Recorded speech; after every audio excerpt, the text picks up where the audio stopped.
여러분 한 주일 동안 안녕하셨습니까? 저희 생애빛 방송에 오신 것을 다시 환영합니다.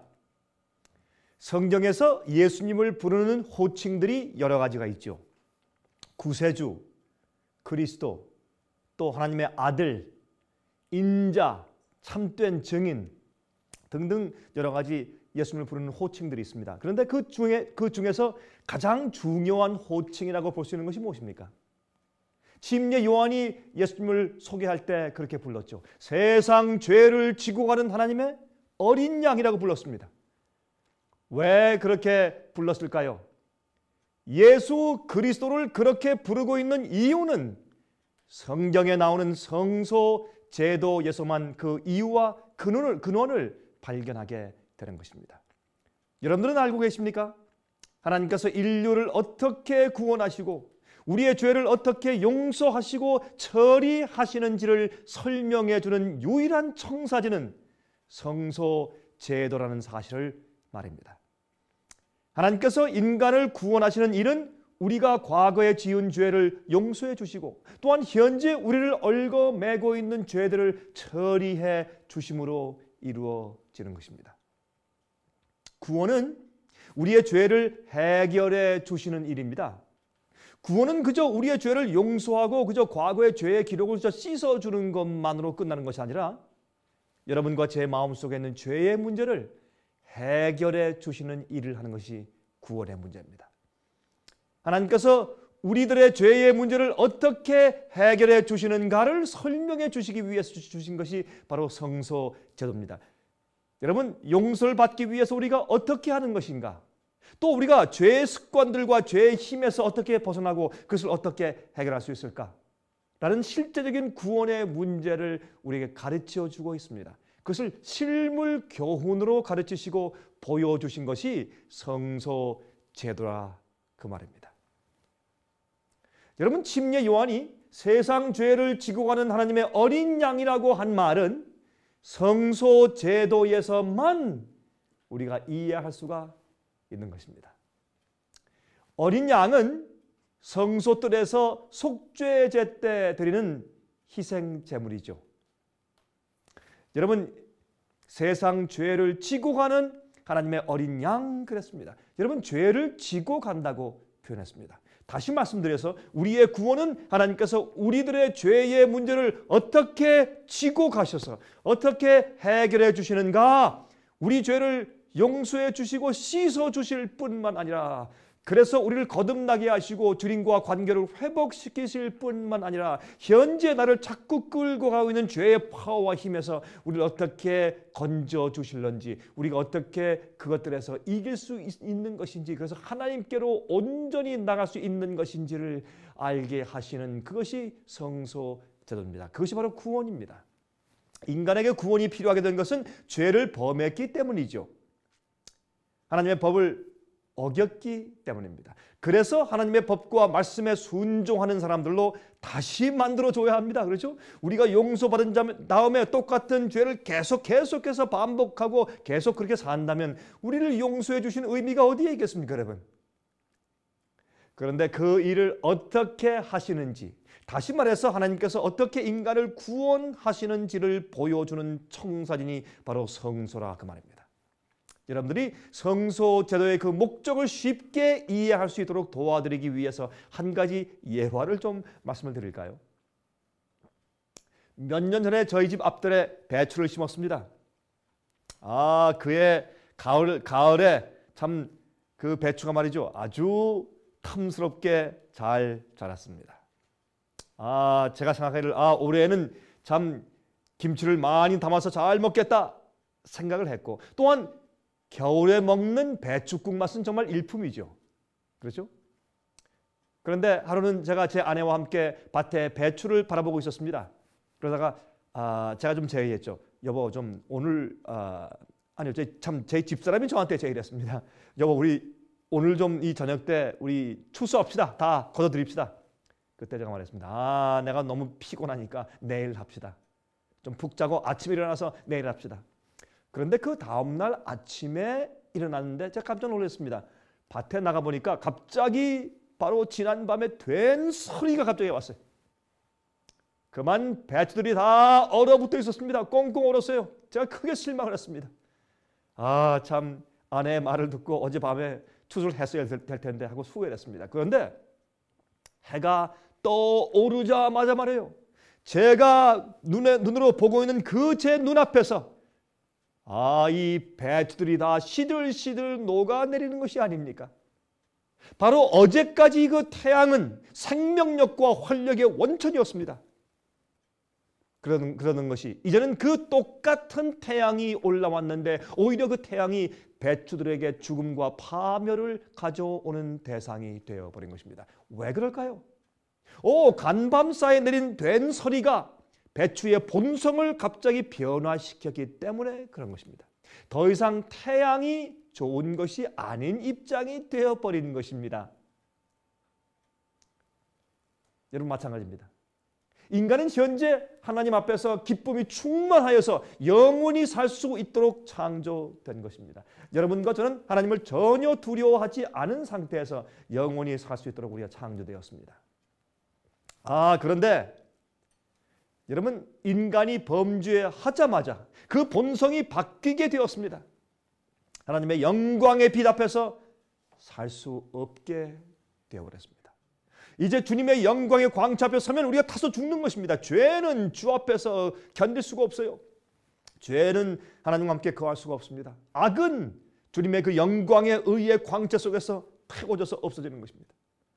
그래서 이사야 59장 2절에 말씀했습니다. 오직 너희 죄악이 너희와 너희 하나님 사이를 내었고 너희 죄가 그 얼굴을 가리워서 너희를 듣지 않게 함이니 그렇게 말씀을 하신 것입니다.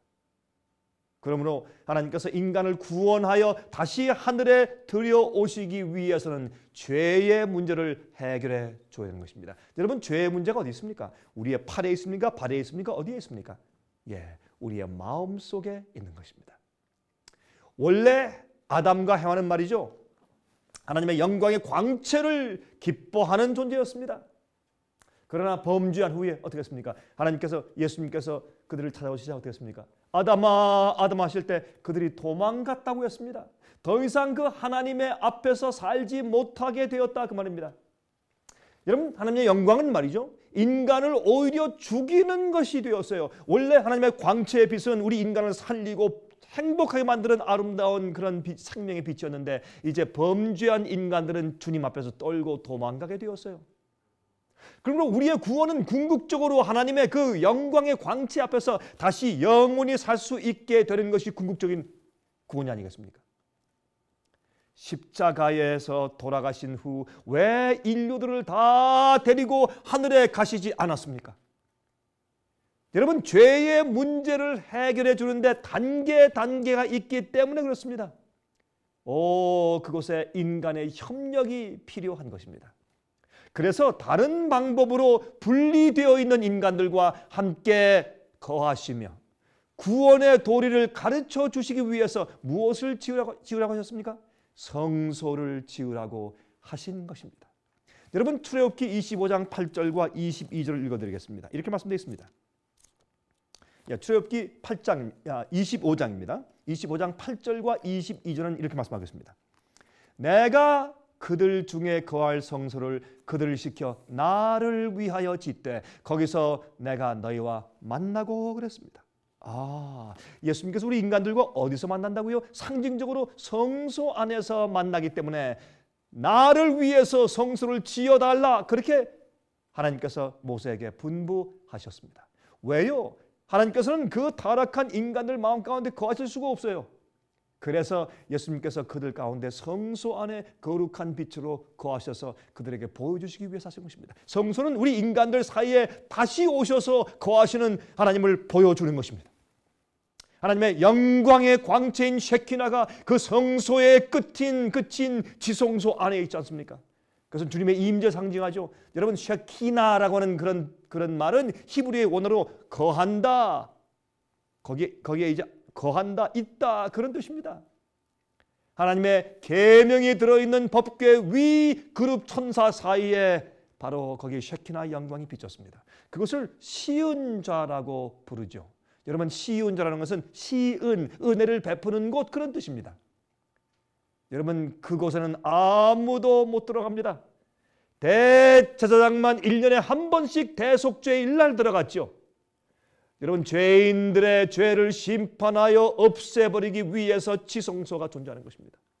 성소뜰에서 양이나 염소, 송아지를 잡아서 그 피를 성소 안에 뿌린 후에야 제사장이 들어갈 수가 있죠. 그 양을 성소뜰에서 잡는 것은 예수 그리스도의 십자가의 죽음을 상징하는 것이 아닙니까?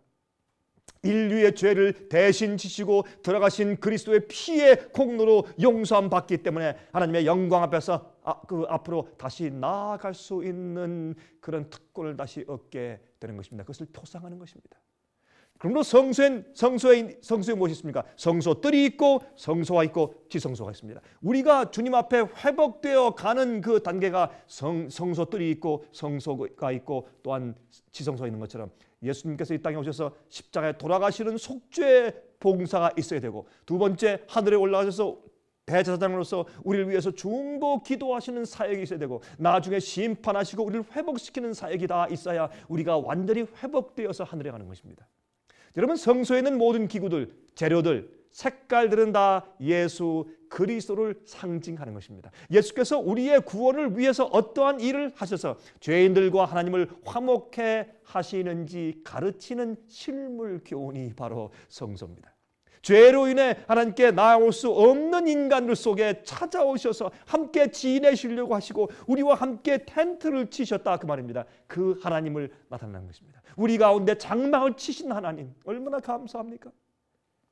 제가 만일에 여러분 집에 찾아가서 여러분과 같은 지붕 밑에서 같이 산다면 여러분과 제가 서로 잘 알게 될까요?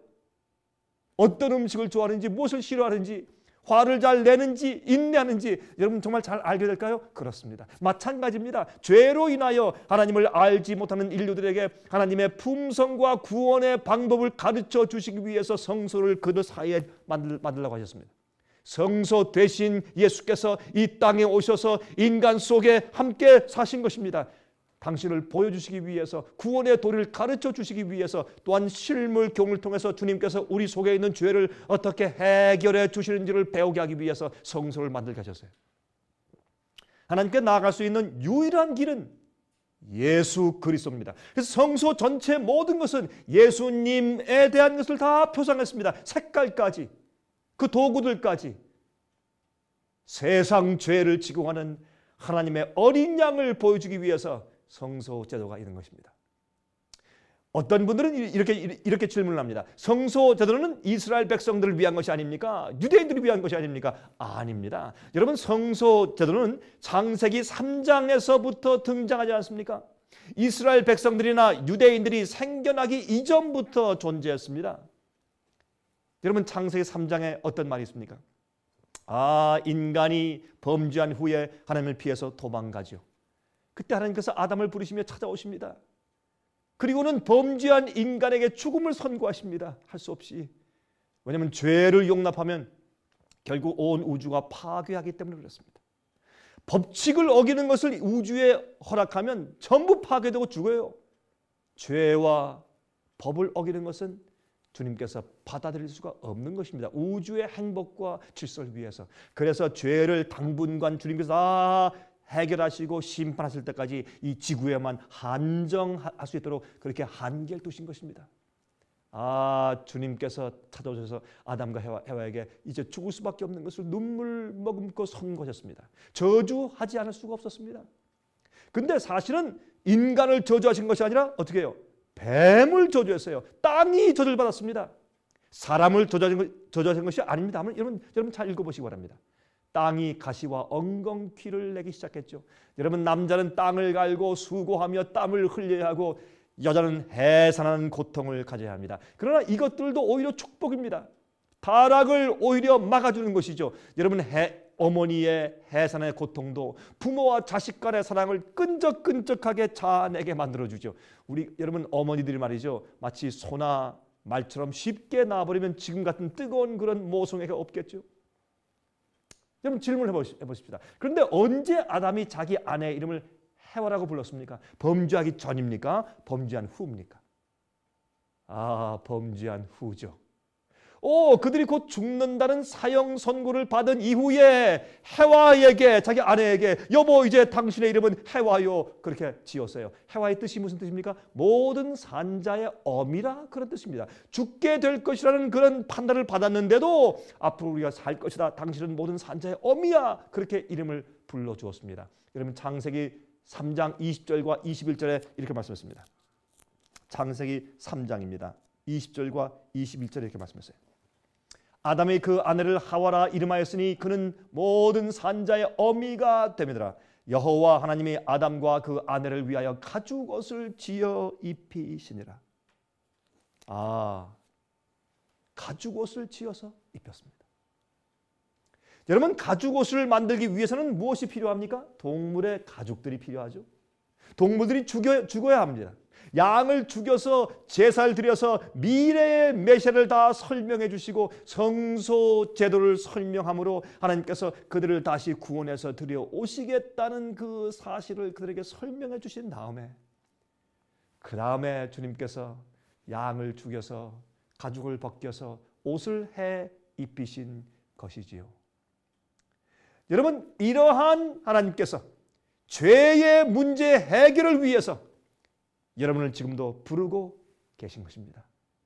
여러분이시여 혹시 여러분들도 주님을 떠나서 죄 가운데서 헤매고 있지는 않습니까? 주님께 나오시기 바랍니다. 이 방송을 듣는 여러분들 가운데서 어떤 분은 아직까지 죄의 문제를 용서받지 못하고 해결하지 못한 채 죄책감에서 두려운 아니면 참 괴로운 나날을 보내는 분들이 계시지 않습니까? 주 앞에 나오십시오. 주님께서 여러분들에게 이미 여러분의 모든 죄에서 깨끗하게 하고 구원하시고 용서하실 준비를 다 마련하여 놓으셨습니다. 그것을 우리가 성소 제도에서 우리가 보고 이해하게 되는 것입니다. 또 여러분 그뿐만이 아닙니다. 우리가 지금 갈등하고 괴로워하고 매일매일 죄의 노예처럼 질질 끌려가고 죄의 힘이 이거 해 하면 하고 저 술 마셔 하면 술 마시고 간음해 하면 간음하고 도둑질해 하면 도둑질하고 또 싸워 하면 싸우고 경쟁심을 가지고 가져오면 경쟁심을 가지고 이렇게 계속 죄의 파워에 질질 끌려다니는 생활을 살고 계시지나 않은지요. 여러분들도 구원받을 수가 있습니다. 예수님께서 아들 독생자 예수님을 이 땅에 보내서 십자가에 보내신 그 사랑이 여러분을 구원하실 능력까지 보장해 주신단 말입니다. 여러분 예수님께 나오십시오. 그리고 성소 제도의 아름다운 구원을 한번 이해하여 보시기 바랍니다. 여러분 창세기 3장에 나오는 화염검이 있죠. 여러분 기억하십니까? 창세기 3장을 보면 하나님께서 아담과 해와를 에덴 동산에서 내어 쫓으신 이후에 천사들이 화염검을 들고 있었다. 그런 말씀이 거기에 기록되어 있습니다. 맞습니다. 물론 이제 그들이 말이죠. 이제 범죄했던 한 그들이 다시 에덴 동산에 들락날락하면서 말이죠. 그들이 생명 과실을 따먹는다면 죄인이 영원히 산단 말입니까? 물론 논리적으로 볼 때 그렇게 말할 때 이건 있을 수 없는 일입니다. 그러므로 주님께서 어떻게 해요? 그들을 더 이상 에덴 동산에 들어오지 못하도록 주님께서 막으셨죠. 그러면서 그 밖에서 주님께서 계속 성령을 통해서 가르치시고 성소 제도를 계속 하도록 함으로 그들에게 구원의 소망을 주시고 가르쳐 주신 것입니다. 그런데 여러분 그 화염검이 무슨 뜻인 줄 아십니까?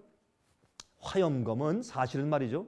여러분 이 그룹 천사 사이에 화염검이 있었는데 사실 그 영어에 보면 왔다 갔다 하는 두루 도는 화염검을 두셨다. 그런 말씀이 있어요.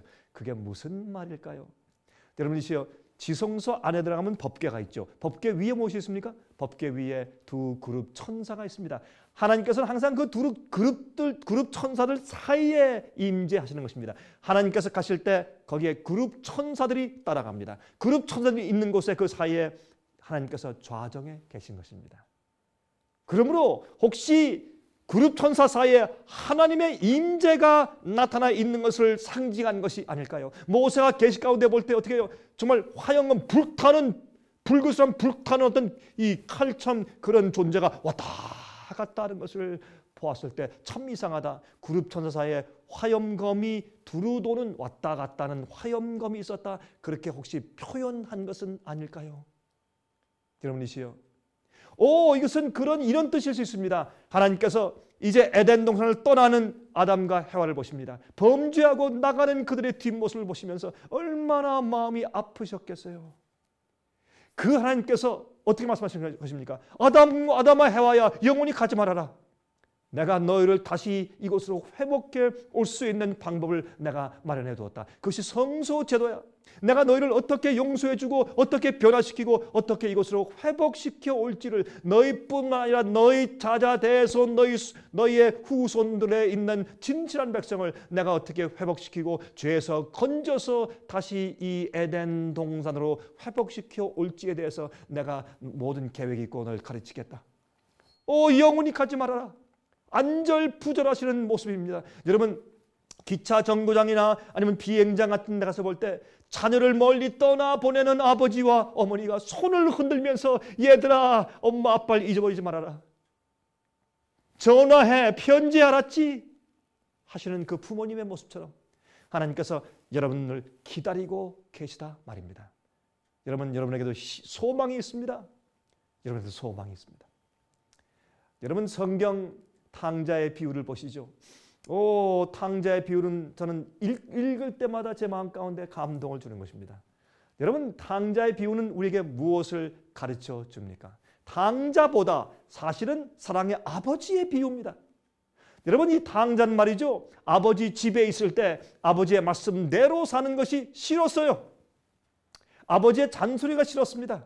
아버지의 사랑과 참 그 마음속에 있는 뜨거운 성품을 이해하지 못했을 때 아버지의 모든 말씀은 무엇처럼 비쳤습니까? 듣기 싫은 잔소리처럼 비쳤습니다. 그러나 이 탕자가 아버지의 것을 가지고 먼 나라로 갔다고 했습니다. 다시는 아버지께 돌아오지 않을 마음으로 가버렸습니다. 아버지를 사랑하지도 않고 아버지를 기억지도 않고 아버지를 잊어버린 채 그는 먼 타국을 갔습니다. 그때 그가 거기에서 돈이 주머니에 있는 한 그는 행복했습니다. 하지만 그가 돈이 떨어졌을 때 어떻게 됐습니까? 그의 돈이 떨어지자 친구도 다 떨어지고 이젠 마음 가운데 죄책감만 생기고 불안해지고 또 돈을 사기당했겠죠? 돈을 다 잃어버린 다음에 그는 참으로 비참한 자가 되었습니다. 여러분, 이거 탕자의 비유에서 예수께서 그것을 어떻게 표현했습니까? 그가 나중에 돼지를 치는 자가 되었다 그랬어요. 여러분, 유대 나라에서 돼지를 치는 이 직업은 가장 비천한 것입니다. 그가 나중엔 배가 고파서 돼지가 먹는 음식을 서로 뺏어 먹으려고, 쥐염 열매를 뺏어 먹으려고 다투는 그런 불쌍한 처지에 처했을 때 그는 누굴 기억했습니까? 아버지를 기억했어요. 내 아버지 집에 있는 종들도 이보다 훨씬 낫다. 내가 지금 무엇을 하는 것인가? 여러분이시여, 가끔 하나님께서 우리를 돌아오게 하기 위해서, 우리를 회복시키기 위해서, 깨닫게 하기 위해서 우리에게 시련을 허락하시고 우리에게 고통을 허락하시고 병을 허락하시고 아픔을 허락하시는 것입니다. 그래서 우리가 하나님께 돌아가고자 하는 마음을 일으켜 주시는 것이 주님의 섭리와 은혜인 것입니다. 그러므로 고통도 결국은 우리의 축복이 될 수 있는 것입니다. 여러분, 그때 이 탕자가 일어나서 아버지의 사랑을 기억했을 때 마음에 소망이 생겼어요. 그래서 그는 돌이켜서 그때부터 아버지 집으로 걸어가기 시작했습니다. 우리가 성소제를 볼 때 십자가를 바라보게 되고, 십자가를 볼 때 우리가 무엇을 보게 됩니까? 하나님의 아버지의 사랑을 보게 됩니다. 예수님께서 그렇게 하신 것이지만 그러나 예수님을 보내신 분은 하나님 아버지시지 않습니까? 아버지께 돌아갈 마음이 생기는 것입니다. 그래서 우리가 아버지께 돌아가는 것입니다. 여러분, 이 탕자의 아버지는 말이죠, 어떻게 했습니까? 이 탕자의 아버지는 그 아들이 나간 그날부터 잠을 잘 수가 없었어요. 그는 밤에도 불을 켜놓고 아들이 돌아올 것을 매일매일 고대하고 기다리고 있었습니다. 하루는 저 언덕 위에 참으로 천한 옷을 입은, 그러나 분명히 그 모습이 자기 아들인데 한 나그네가 다리를 절룩거리며 걸어오고 있습니다. 그때 아버지는 한눈에 알아봅니다. 왜? 매일매일 아들이 돌아올 것을 기다렸기 때문에. 상거가 먼데, 거리가 먼데 아버지가 그냥 뛰어나가서 그 아들의 목을 안고 그의 뺨에 입을 맞추면서 기쁘게 그 아들을 맞아들입니다. 너 왜 이렇게 했어? 너 돈 다 써버렸지? 그렇게 하는 것이 아니라 아무도 묻지 않는 아버지는 그 나갔다 돌아온 아들을 힘있게 끌어안습니다. 이것이 하나님 아버지의 사랑이 아닙니까? 이것을 우리에게 보여주는 것이 무엇이라고요?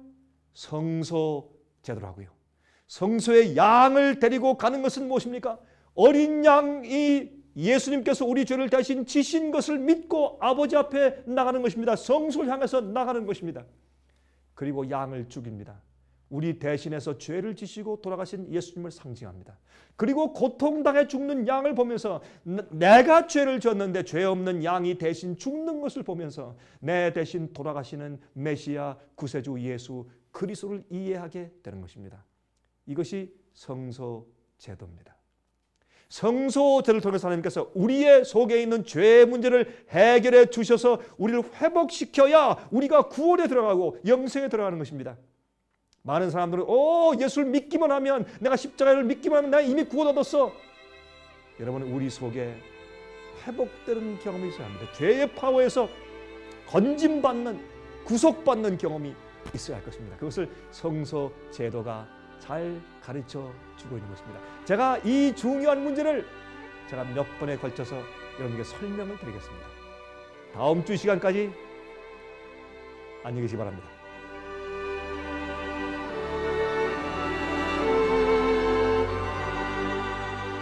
은혜 많이 받으셨습니까?